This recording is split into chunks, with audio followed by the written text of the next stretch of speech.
প্রবাসীরা দেশে আসার সময় এই ভুলগুলো কখনোই করবেন না। একটানা 4 বছর বিদেশ ছিলাম, এবার বাড়িতে যাব।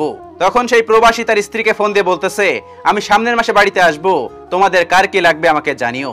স্ত্রী তখন বলতেছে, আল্লাহ তাহলে তোমাকে ছুটি দিয়েছে, শোনো আমার জন্য একটা নেকলেস আর 2টা স্বর্ণের চুড়ি নিয়ে আসো, আর কি লাগবে না লাগবে পরে তোমাকে জানাবো। স্বামী তখন বলতেছে, ঠিক আছে তুমি স্লিপ করো, কার কি লাগবে আমাকে জানিও। বোন ফোন করে বলল, ভাই তুই নাকি সামনের মাসে বাড়িতে আসবি? ভাই বলল, হ্যাঁ আমি সামনের মাসে বাড়িতে আসবো। বোন বলল, আমি এই জন্যই তোকে ফোন দিয়েছি।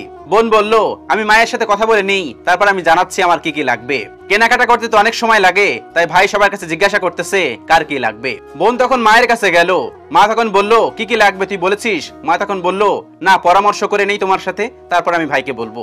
মা তখন বোনকে বলল, ও তো সবকিছু শ্বশুর বাড়িতে পাঠিয়ে দেয়, তোর যা কিছু দরকার তুই সবকিছু ওর কাছ থেকে আদায় করে নিবি, প্রয়োজনে তুই বেশি বেশি বলবি, যা নিতে পারিস ওর কাছ থেকে। যেটা তোর লাগবে না তাও বলবি, দরকার হয় আলমারি ভর্তি করে রাখবি, তাও যেটা তোর লাগবে না সেটাও বলবি, দরকার হয় তুই সেগুলো পরে ব্যবহার করবি। তখন বোন মাকে বলল, ঠিক আছে মা আমি ভাইকে ফোন দিচ্ছি। তারপরে বোন ভাইকে ফোন দিল। ভাই বলল, বল তোর কি লাগবে বোন আমার। বোন বলল, ভাই আমার জন্য একটা চেন আনিস, 2টা কানের দুল আনিস, আমার স্বামীর জন্য একটা ঘড়ি নিয়ে আসিস, আর সামনে যত শীত তাই আমাদের জন্য 2টা কম্বল নিয়ে আসিস।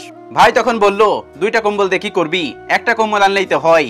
তখন বোন বলল, একটা এই শীতে গায়ে দিব আর একটা তুলে রাখবো। তখন ভাই বলতেছে, ঠিক আছে আর কিছু লাগবে?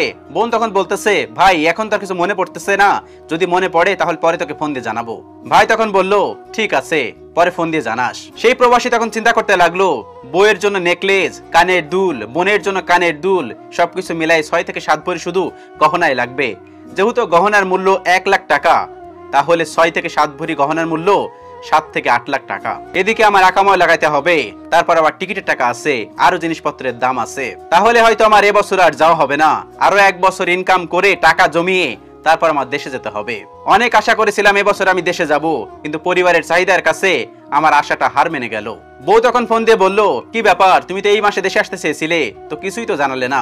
সেই প্রবাসী তখন চিন্তা করলো, বউয়ের কাছে সত্যি কথা বলা যাবে না, তাই সে বুদ্ধি করে বলল, এই কুরবানির ঈদে বস কাউকে ছুটি দেবে না, সবার ছুটি ক্যান্সেল করে দিয়েছে। বউ তখন বলতেছে, তোমার কত তালবাহানা শুনতে হয়, এই বছর আসো আর সামনের বছর আসো, আমি যা যা বলেছি আমার সবকিছু নিয়ে আসতে হবে। প্রবাসী স্বামী তখন বলতেছে, ঠিক আছে আমি সবকিছু তোমার জন্য নিয়ে আসবো। 1 বছর পর প্রবাসী ছেলে তার মাকে ফোন দিল, সালাম দিল, মা ওপাশ থেকে সালামের উত্তর দিল। মা তখন বলল, কিরে বাবা তুই না দেশে আসবি, কবে আসবি? ছেলে তখন বলল, আমি আসছি মা, সামনের মাসে 15 তারিখে আমি দেশে আসবো। মা সবার জন্যই তো কিছু না কিছু আনতেছি, তোমার জন্য কি নিয়ে আসবো? মা তখন বলতেছে, আমার জন্য কিছুই লাগবে না, সবাই যা যা বলছে সেগুলোই আনিস তাহলেই হবে। তোর বোন যা যা চাইছে সবকিছুই নিয়ে আসিস বাবা। তখন ছেলে বলতেছে, ঠিক আছে মা নিয়ে আসবো। তারপর ছেলে দেশে আসলো।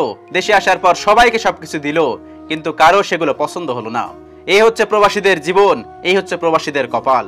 আমি প্রবাসী ভাইদেরকে বলতে চাই, আপনারা সবাইকে সবকিছু দিবেন ঠিক আছে, তবে নিজেকে নিঃস্ব করে নয়, নিজেকে পথে বসিয়ে সবাইকে খুশি করতে যাবেন না।